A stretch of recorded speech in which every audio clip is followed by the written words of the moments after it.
راؤ پدم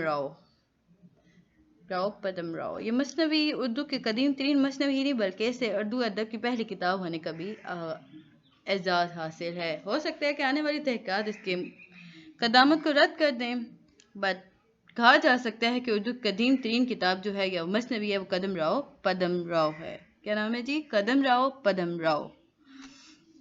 دکنی شاعراء میں نصرتی، مشتاقی، غوازی، وجیح، فراقی اور ایسے دوسرے بہت سے شعراء تھے جنہوں نے مثنوی کی صنف کو آگے بڑھایا، لیکن اس دور میں چونکہ فارسی اور ہندی کی آمیزش مکمل طور پر نہیں ہوتی، یا یوں کہہ لیجیے یا یوں کہیے کہ فارسی کو شیرینی بھی ہم پڑھ چکے ہیں۔ فارسی ہمارے پاس یہ فارسی ایک میٹھی زبان ہے، یعنی شیرینی زبان ہے، اور ہندویت کا قدر کھدرا پن، ہندو شروع سے ایسے ہوتے ہیں، ہندویت کا یعنی وہ جو لفظ بولتے ہیں وہ سخت ہوتے ہیں، کھدرے پن یعنی ایسا لگتا ہے جیسے پتھر اٹھا کے دیکھ مارے۔ اب فارسی ایک مکمل ٹھہراؤ خوبصورت زبان۔ اب وہ بتا رہے ہیں جی کہ دونوں زبانیں آپس میں پوری طرح سے نہیں ملی تھیں اس ٹائم پہ، اور اس لیے اس زبان کو نیم اردو ادب کہا جاتا ہے۔ اب بتایا جا رہا ہے جی مثنوی نے اصل ترقی اپنے دوسرے دور میں کی، یعنی میر سودا کے دور میں۔ پہلے دور میں تو اس نے کوئی ترقی نہیں کی، ٹھیک ہے ایک بک لکھی گئی لیکن ابھی وہ واضح نہیں تھی۔ دوسرے دور میں اس نے ترقی کی، میر سودا کا دور تھا ہمارے پاس، یہ ہمارے چلے گئے۔ اب جی اس دور کو ہم اپنی آسانی کے لیے اب یہ ڈیٹس آپ خود دیکھ لیجیے گا، کنفرم کر دیا، آئی تھنک 1820 سے 1720، یہ 1720 سے 1810 تک محدود کر سکتے ہیں۔ اس دور میں میر تقی میر، مرزا رفیع سودا، کون تھے جی شعراء یاد رکھیے گا، میر تقی میر، مرزا رفیع سودا، میر درد، میر اثر، میر سوز، قائم چاند پوری، میر حسن اور ایسے بہت سے دیگر شعراء پیدا ہوئے۔ اور حقیقت تو یہ ہے کہ یہ وہ دور تھا جس میں اردو شاعری کو واقعتاً ترقی ملی، اور اسی بنا پر اسے اردو شاعری کا زرعی دور کہا جاتا ہے۔ زرعی دور کسے کہا جاتا ہے؟ 1720 سے 1810 تک جو دور تھا جس میں میر سودا تھے، میر تقی میر تھے، میر رفیع تھے، اسے زرعی دور کہا جاتا ہے۔ اب اس دور میں جو تھے مرزا رفیع سودا نے مثنوی کو ایک شکل عطا کی۔ کس نے عطا کی؟ مرزا رفیع سودا نے۔ اسے جدیدیت سے نوازا، یعنی اس میں مختلف نئے پہلو شامل کیے، مختلف موضوعات پر مثنویاں لکھی گئیں، معاملات و عشق بیان کیے، احوال زمانہ پر بات کی، شکار نامے لکھے گئے، یعنی وہ جو شکار نامے لکھے گئے، یعنی اسی بنا پر مرزا رفیع سودا مثنوی میں ملک الشعراء ہونے کا خطاب حاصل کر چکے ہیں۔ مرزا رفیع سودا کیا خطاب ملا ہے جی؟ ملک الشعراء۔ اس کا سبب شاید یہ تھا کہ میر کی طبیعت میں قصہ گوئی کا فن اس طرح سے رعایت نہیں کیا گیا جس طرح بعد کے شعراء بالخصوص میر حسن نے مثنوی میں دکھایا تھا۔ میر حسن اردو مثنوی کی تاریخ میں میر حسن سے شروع ہوتی ہے اور ختم بھی ہوتی ہے تو غلط نہیں کہا جائے گا۔ میر حسن نے اس مثنوی کو کافی اونچائیوں تک پہنچا دیا۔ ان کے شعر افلاک مثنوی سحر البیان ہے۔ اب یہ جو زبان ہے یہ لکھا ہوا ہے 1782 میں مکمل ہوئی۔ 25,000 اشعار پر مشتمل یہ مثنوی لکھی گئی۔ کتنے اشعار تھے اس میں؟ 25,000۔ معاشرت کو زندہ جاوید، لکھنوی معاشرت کو زندہ جاوید حالت میں ہمارے سامنے پیش کرتی ہے۔ اب اس میں کون سی معاشرت ہے؟ یعنی لکھنوی۔ اب اس کی ایک خصوصیت یہ تھی جی یہ سادہ عام فہم الفاظ میں لکھی گئی تھی۔ اس میں میر حسن نے جادوئی ماحول قائم کر دیا، اس میں ڈرامائی انداز بھی تھا، اس میں تمام درجات منظر نگاری ملتی ہے۔ اس مثنوی خصوصیت یہ کہ اس میں حقیقت نگاری کے ساتھ ساتھ ایک ایسا ماحول پیش کیا گیا جو تمام طرح کے باوجود سامعین کو اپنے سحر میں مبتلا کر دیتا ہے۔ اب جی اس میں ایک قصہ تھا شہزادی بدر منیر اور شہزادہ بے نظیر کے معاملات اس پر مبنی ہیں۔ اب یہ جو مثنوی لکھی گئی تھی نا اس میں قصہ تھا جی شہزادی بدر منیر کا، اور شہزادے کا نام تھا بے نظیر۔ اب ان دونوں کے ایک دوسرے سے محبت ہو گئی، سو اس معاملات عشق پر مبنی یہ بک ہے، لیکن یہ صرف معاملات عشق پر بیان نہیں ہے تو شاید سحر بیان نہ ہوتی۔ دراصل تہذیب کو زندہ کرتے میر حسن نے بدر منیر اور بے نظیر قصے میں لکھنوی تہذیب کو بلا زوال کر دیا۔ اب اس قصے میں کس کو کیا؟ لکھنوی تہذیب کو بھی لازوال کر دیا۔ مثال کے طور پر بے نظیر بدر منیر کے ہجر کے کیفیات کو میر حسن نے کچھ یوں بیان کیا۔ اب دیکھیں اب یہاں پہ ہمیں وہ ہجر بھی ہر کہانی میں ہوتا ہے، ہجر آتا ہے جی۔ ہجر کو اب انہوں نے کیسے لکھا؟ نہ اگلا سا ہنسنا نہ وہ بولنا، نہ کھانا نہ پینا نہ لب کھولنا، جہاں بیٹھنا پھر نہ اٹھنا اسے، محبت میں دن رات گھٹنا اسے، کہا اگر کسی نے کہ بی بی چلو تو اٹھنا اسے کہہ کے ہاں جی چلو، کسی نے جو کچھ بات کی یہ دن کی جو پوچھی کہی رات کی، کہا اگر کسی نے کہ کچھ کھائیے، کہا خیر بہتر ہے منگوائیے۔ میر حسن میر کے باطنی کیفیات کے ساتھ ساتھ ظاہری حالات کو بھی ان اشعار میں بیان کرنے میں بخوبی قادر ہوتے ہیں۔ اب دیکھیں وہ بتا رہے ہیں کہ وہ گم سم بیٹھی رہتی تھی اس کے ہجر میں، اگر کوئی اسے کہتا کھا لو تو کھا لیتی تھی، کوئی اس سے بات کرتا اس کا جواب دے ہی دیتی تھی، مطلب کیوں تھا سارا۔ میر حسن میر کی اس مثنوی کے بعد گویا اردو مثنوی معاملات عشق کے بیان کا ایک سلسلہ چل نکلا۔ شروعات نے ان کی آگے ہم جا کے دیکھیں گے جی لیکچر نمبر 22 میں ہمیں ملے گا کہ تب تک یہ عشق یا لہر کافی زیادہ اردو ادب میں سرایت کر چکی تھی۔ تو شروعات میں ہم دیکھ لیتے ہیں جی کس انہوں نے آغاز کیا؟ میر حسن نے شروع کی تھی جی یہ عشق کی کہانیاں اور یہ سارا کچھ۔ بہت سی شعراء نے برادر کلبی کو بیان کیا، مگر سوائے جان تپش کے بہار دانش کے کسی اور مثنوی کو شہرت حاصل نہ ہو سکی۔ اب کس مثنوی کے نام لکھا جا رہا ہے جی؟ جان تپش کی بہار دانش۔ جان تپش لکھنے والے ہیں، ان کی بک کا نام ہے بہار دانش، جن مثنوی لکھی تھی۔ اور سچ بات تو یہ کہ میر حسن کے بعد بہار دانش میں وہ سحر نہ تھا جو سحر البیان میں میر حسن نے دکھایا تھا۔ ٹھیک ہے بہت شہرت ملی بٹ ان میں وہ نہیں تھا جو میر حسن میں تھا۔ 19ویں صدی میں مثنوی کو گو کے اس بات کی جائے تو بہت سے مثنوی گو پیدا ہو گئے۔ اب 19ویں صدی کے مثنوی گو کا نام یاد رکھیے گا، مومن خان مومن، دیا شنکرم، نسیم جیسے مثنوی نگار شامل ہیں۔ اس میں مطلب یہ نہیں ہے کہ اس کے بعد کوئی کام نہیں ہوا، کام ہوا، لیکن حقیقت یہ ہے کہ میر حسن نے جو سحر کام کر دیا اسے کوئی اور توڑ نہ سکا۔ مومن خان مومن نے بھی بہت سے مثنویات لکھی جس میں زیادہ تر مثنویات اس کے معاملے میں عشق سے حالات سے تھیں۔ ایک مثنوی جہاد کے موضوع پر لکھی، کنہوں نے لکھی تھی جی؟ مومن خان مومن نے جہاد کے نام پر بھی ایک مثنوی لکھی تھی۔ مثنوی میں جو دوسرا نام ہے جی پنڈت دیا شنکرم نسیم کا ہے۔ پہلا ہمارے پاس میر حسن ہے، اب آ گیا جی پنڈت دیا شنکرم نسیم۔ اب انہوں نے جو لکھنؤ میں تھے انہوں نے بک لکھی، اس کا نام تھا گلزار نسیم۔ میر حسن کے بعد سب سے زیادہ شہرت انہوں نے حاصل کی۔ میر حسن سب سے بڑی خصوصیت یہ ہے کہ اس طوالت میں پایا جانے والا ماحول جو لکھنؤ میں اس وقت زندہ تھا۔ گلزار نسیم کی سب سے بڑی خصوصیت، اب میر حسن کی جو خصوصیت تھی اس میں وہ جو مثنوی لکھی وہ کافی طویل تھی، اس میں جو پایا جانے والا ماحول تھا وہ اس وقت لکھنؤ میں تھا، یعنی وہاں پہ عام تھا۔ گلزار نسیم نے جو بک لکھی نا اس میں سب سے بڑی خصوصیت تھی اس کا اختصار، اس کا تصنیع، تکلف، بناوٹ اور پرشکوہ انداز۔ اگر ہم میر حسن کی سحر و بیان اور دیا شنکرم نسیم کے مثنوی گلزار نسیم تقابل کریں تو ہم یہ کہہ سکتے ہیں، تقابل یعنی مقابلہ، کہ میر حسن کی مثنوی اپنی سادگی، سلاست، بے ساختگی اور برجستگی، جذبات نگاری، مکالمہ نگاری، منظر نگاری کے حوالے سے مشہور ہے، تو دیا شنکرم کی مثنوی اپنے اعجاز و اختصار، تصنع اور بناوٹ اور تکلف کے باعث معروف ہوئی۔ بات یہ ہے کہ اس میں کافی حد تک لکھنوی تہذیب کا عکس ہے۔ میر حسن دہلی سے لکھنوی گئے، لہٰذا ان کے ہاں دلی کی سادگی، سلاست اور بے ساختگی پائی جاتی ہے۔ کیونکہ دیا شنکر نسیم لکھنوی تھے لہٰذا ان کے ہاں وہ تصنع پائے، دیکھیے جو جہاں تھا اس تہذیب کو اس نے وہیں سے شروع کیا۔ MCQ لیٹر آیا تو یاد رکھیے گا، دہلی سے تھے میر حسن اور لکھنوی سے تھے ان کا پنڈت جو تھے پنڈت شنکرم نسیم لکھنوی سے تھے، ٹھیک ہے جی۔ گلزار نسیم گل بقولی کی قصے عشق پر مبنی ہے۔ اب گلزار نسیم میں کیا ہے جی؟ اوپر ہم شہزادی بدر منیر اور شہزادہ بے نظیر قصہ پڑھ چکے ہیں، اب آ گیا جی گل بقولی۔ گلزار نسیم میں گل بقولی کا عشق ہے، یعنی اس کے وہ قصہ ہے جس میں عشق کیا ہو۔ یہ ایک منفرد مثنوی ہے لیکن صحیح بیان طرح اس کی مقبولیت کی وجہ یہ ہے کہ اس کا قصہ نہیں بلکہ اس کا بیانیہ ہے، اور گلزار نسیم کے بیانیے کی سب سے اہم ترین بات اس میں پایا جانے والا اعجاز و اختصار ہے۔ بعض نقدین یہ بھی کہتے ہیں کہ یہ اعجاز اختصار اس کی سب سے بڑی خصوصیت ہے۔ اب جی یہاں پہ ہم مثال کے طور پہ دیکھ لیتے ہیں، انہوں نے ایک چیز لکھی گل بقولی کے بارے میں، جب وہ فراق سے گزرتی، آپ نے اوپر ہجر دیکھا، ہجر فراق ایک ہی چیز ہوتی ہے جی، اور میں دیکھا تھا، اب ہم اس کا ہجر دیکھتے ہیں۔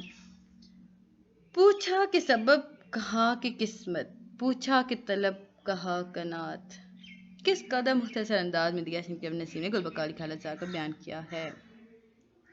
اب اسے پوچھا کہ تم جدا کیوں ہو گئی، تو اس نے کہا جی یہ میری قسمت تھی۔ پوچھا کہ طلب، تو کہا قناعت۔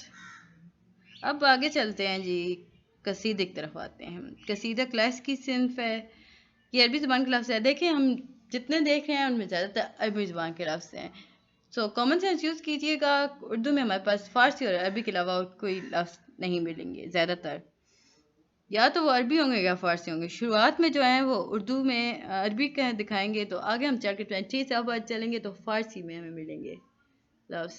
سو چلے ابھی ہم فرسٹ کرتے ہیں قصیدہ۔ عربی زبان کا لفظ ہے، قصد سے مشق ہے، جس کی معنی ہے ارادہ۔ قصیدے کی معنی کیا ہے جی؟ ارادہ۔ اسے گاڑے مقصد سے بھی تعبیر کیا جاتا ہے۔ ماہرین لسانیات اس گاڑے مقصد سے تعبیر کرتے ہیں قصیدے کو۔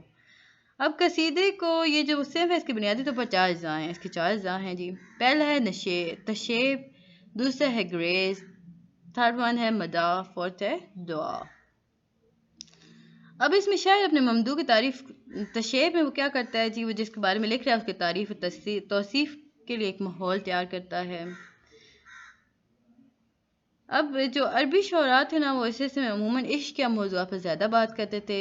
اب فارسی شعراء جو تھے وہ انہوں نے خاصی وسعت پیدا کر دی تھی، جو بعد ازاں غزل کا نقش اول بھی قرار پائی۔ فارسی جو شعراء تھے نا، انہوں نے تشیب کے اندر اتنی وسعت پیدا کر دی جس کی وجہ سے غزل وجود میں آئی۔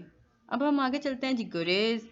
گریز ایک پل ہے جو فضا بندی اور تعریف یا پل ہے، گریز ایک پل ہے جو فضا بندی اور تعریف و توصیف کے آپس میں ملانے کا کام کرتا ہے۔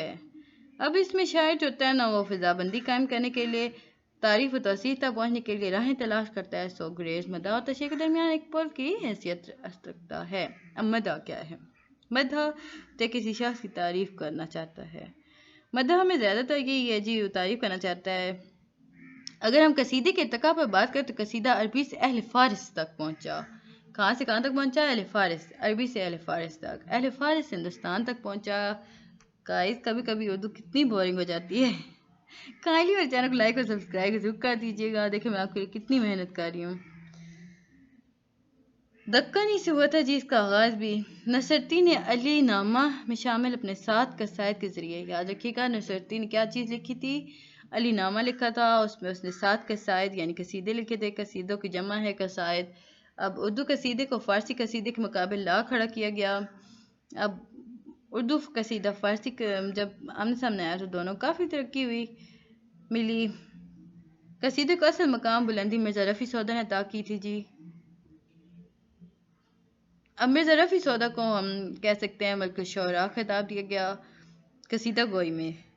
ہجو قصیدے کی ایک شکل ہے۔ اب ہجو ہمارے پاس آ گیا ہے، یہ قصیدے کی ایک ہجو گوئی ہے، یہ قصیدے کی ایک شکل ہے۔ اس میں انتہائی تعریف و توصیف کی جاتی ہے۔ ہجو میں کیا کیا جاتا ہے؟ انتہائی تعریف و توصیف کی جاتی ہے۔ مرزا رفیع سودا نے ہجو لکھے تھے، ایسے ہجو لکھے جن کی مثال آج بھی کہیں اور نہیں ملتی۔ اب مثال کے طور پر جی انہوں نے ایک قصیدے میں لکھا تھا، انوری سعدی و خاقانی و مدح تیرا، رکھتے ہیں زیر فلک طبل و علم و چاروں تمام۔ اب یہ جی ہجو ہے، چھوٹا سا شعر جس میں کافی تعریف کر دی گئی۔ مرزا رفیع سودا کے بعد قائم چاند، پوری اور اس طرح کے بہت سارے شعراء تھے جنہوں نے کی تھی قصیدہ گوئی۔ اگلا مرحلہ جی اس میں آتا ہے انشاء اور مصحفی کے دور۔ انشاء اور مصحفی نے قصیدے میں کوئی خاص اضافہ نہیں کیا، یہ دونوں لکھنؤ سے تعلق رکھتے تھے۔ لکھنوی تہذیب، لکھنوی آہنگ، لکھنوی انداز تکلم دہلی سے بالکل الگ تھا، لہٰذا انہوں نے لکھنوی تہذیب کے عین مطابق قصیدے میں شوخی اور ظرافت و تصنیف تکلف کا جگہ دی۔ ہوپس آپ کو سمجھ آ رہا ہوگا۔ کائنڈلی میرے چینل کو لائک اور سبسکرائب ضرور کیجیے گا اور بیل آئیکن کو پریس کر دیجیے گا۔ میں آپ کو انشاءاللہ تعالیٰ پورے اردو 101 کے فل لیکچرز کے بنا کے دوں گی۔ MCQ related important questions, short long questions کے ریلیٹڈ بناؤں گی، اور ویوز بھی فل دیجیے گا۔ ہم آگے پڑھتے ہیں جی مرزا غالب کے بارے میں۔ اب اس ٹائم جب قصیدے لکھے گئے، لیکن تباہ قصیدے گوئی کے لیے پیدا نہیں ہوئے تھے مرزا غالب جو تھے، یہی وجہ ایک بادشاہ کے لیے لکھے کہ قصیدوں میں وہ جوش و ولولہ نظر نہیں آتا۔ مرزا غالب نے بادشاہ کے لیے لکھے تھے، اب ان کی قصیدوں میں وہ جوش و ولولہ نظر نہیں آتا تھا جو حضرت علی کی شان میں لکھے ہوئے قصیدوں میں ہمیں نظر آتا ہے۔ شاید پنڈت دیاتر یہ کیفی درست کہا تھا کہ اردو قصیدہ سودا سے شروع ہوتا ہے اور ذوق پر ختم ہو جاتا ہے۔ اردو قصیدہ کہاں سے شروع ہوتا ہے؟ سودا سے، اور ختم کہاں ہوتا ہے؟ ذوق پر۔ اب جی مرثیہ پر آگے ہیں۔ ایز یوزول مرثیہ بھی عربی زبان کا لفظ ہے، رسا سے نکلا ہے جس کے معنی ہے میت پر بین کرنا، گریہزاری کرنا۔ مرثیہ خالصاً فارسی صنف ہے، یاد رکھیے گا، عربی زبان کا لفظ ہے لیکن یہ فارسی صنف ہے۔ اب یہ جو صفوی خاندان میں ایران میں شروع ہوئی تھی، کس خاندان میں شروع ہوئی تھی؟ صفوی۔ اس میں نا موضوعاتی اعتبار سے مرثیہ دو خصوصیات کا حامل ہے، ایک وہ محروم ممدوح کی تعریف توصیف، دوسرے واقعات کربلا کا بیان۔ اب ایران میں جو ہوتا تھا نا صفوی خاندان میں، کیونکہ ایران میں شیعہ بہت زیادہ ہیں، سو کربلا کا واقعات تک تھے، لیکن جب وہ برصغیر میں پہنچا تو وہ صرف کربلا کے واقعات تک نہیں رہا، وہ آگے بڑھ کر یعنی دکن اور وہ آگے بڑھ کر مرنے والے کی تعریف تک بھی پہنچ گیا۔ کوئی بڑا مرتا تو اس کی شرف بیانی کو حاصل ہوتا تھا۔ اب تاریخ دیکھ لیتے ہیں جی۔ تقریباً 15ویں صدی میں مرثیے لکھے گئے تھے۔ مرثیے کب تک لکھے گئے؟ 15ویں صدی میں شروع کیے گئے تھے۔ میر خلیق میر ضمیر نے اس میں کوئی شک نہیں کہ مرثیے کو دوام بخشا، یعنی اونچائی بخشی، دوام یعنی اونچا کر دینا یا امر کر دینا۔ لیکن مرثیے کا اصل اوج بلندی کو کہا جاتا ہے، میر انیس اور میر دبیر جیسے بزرگان ادب نے دیا۔ میں تو تھک گئی ہوں یار۔ میر انیس سے قبل مرثی کے عناصر ترکیبی یعنی چہرہ، سراپا، رخصت، عمد و رجز، جنگ و شہادت اور واقعات کربلا کو بین متناسب کیا جاتا ہے۔ اب جی ہم یہاں مثال دیکھ لیتے ہیں اس ٹائم کے مرثیے کی۔ جا کر صفوں کے پاس پکارے بے اشک وہ، ہے کس طرف میرے علی اکبر کی قتل گاہ، اے ظالموں یہ شب ہے کہ دن ہو گیا سیاہ، کس صبر میں چھپا ہے میرے 14ویں کا ماہ، زخمی پڑا ہے شعر میرا کس کچھار میں۔ میر انیس نے لکھا تھا۔ اب دیکھیں یہاں بتا رہے ہیں علی اکبر کی ڈیتھ کے بارے میں، یعنی جب شہید کیا گیا تھا ان کی عمر کیا تھی؟ 14 سال، یعنی یہاں پہ ہمیں بتا رہے ہیں 14ویں کا ماہ، یعنی 14 سال کا علی اکبر تھے۔ اب ہم جی چلتے ہیں غزل کی طرف۔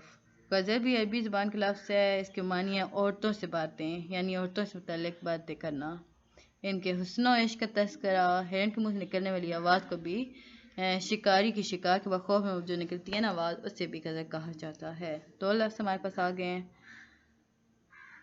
دکن میں غزل مشہور نہ ہوئی تھی جی، ولی دکنی کی وجہ سے شہرت ملنا شروع ہوئی۔ اب غزل کو جو تھا نا شروعات میں غزل دکن میں مشہور نہیں ہوئی، اب دلی میں ان کو اب دکن میں جو غزل کو شہرت ملی وہ ولی دکنی کی وجہ سے ملی تھی، لیکن 1700 میں ولی نے شمالی ہند کا رخ کیا تو دلی میں ان کی ملاقات سعد اللہ گلشن سے ہوئی، جنہوں نے مشورہ دیا کہ اپنا غزل کی روایتی فارسی سطح پر استوار کریں، ہندوی لہجہ اور طرز قلم کو چھوڑ دیں۔ دیکھیں اب ہندوی خردری تھا اور فارسی شیرینی تھا، یعنی میٹھی زبان تھی، سو انہوں نے کہا کہ آپ فارسی میں کریں، انڈین زبان ہندوی زبان کو چھوڑ دیں، تو انہوں نے ایسے شروع کیا تو ایک نیا دور شروع ہوتا ہے غزل کا، لوگوں کو منفرد لگا تو لوگوں نے اس طرف توجہ دی، یوں غزل کو شہرت حاصل ہوئی۔ اب جی ہم بتا رہے ہیں محمد حسین ولی، اب جی جو تھے نا ہمارے پاس ولی دکنی، انہیں اردو غزل کا باب آدم کہا جاتا ہے۔ میرے چینل کو لائک اور سبسکرائب ضرور کیجیے گا۔ اب ہم پہنچ چکے ہیں لاسٹ پر، انشاءاللہ اس لائن کے بعد ہم ملیں گے نیکسٹ ویڈیو میں۔ چلے جی شروع پڑھتے ہیں۔ جس نے صلہ زوال اور امر کر دیا۔ اب جی اس کے بعد اردو غزل پر وہ دور آیا جس نے صلہ زوال اور امر کر دیا۔ ہم بات کر رہے ہیں میر سودا کے دور کی۔ اب میر سودا کا دور بہت عروج کا دور تھا۔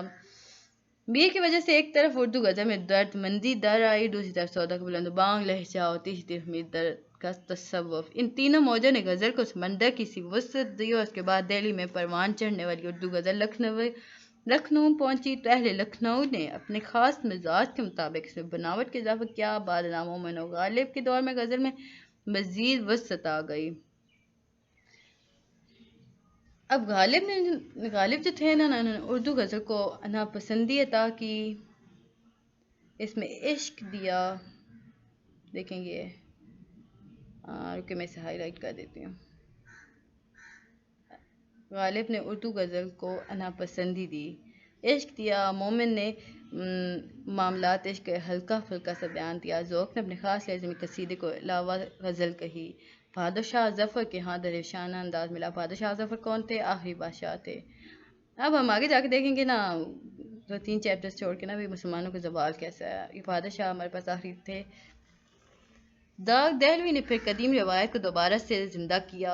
داغ دہلوی نے کیا تھا جی غزل میں جذبات نگاری اور واردات کل بھی کام کیا، لیکن اب اردو غزل سفر رکنے والا نہیں تھا۔ چنانچہ 20ویں صدی میں رومانیت، ترقی پسندیت اور آج کی غزل میں وہ موضوعات شامل ہو چکے ہیں جو شاید نثر میں بیان کرنا مشکل ہوں گے۔ یوں کہہ لیجئے کہ فکر و فلسفہ کے گوہر دھندے جن کا نثر میں بھی جامع اور آسان بیان ہے، اردو غزل کو اس کا مکمل حاصل ہے، یعنی وہ اس میں مکمل عبور رکھتے ہیں۔ چلے جی، ملتے ہیں نیکسٹ ویڈیو میں، تب تک کے لیے اللہ حافظ، بائے بائے۔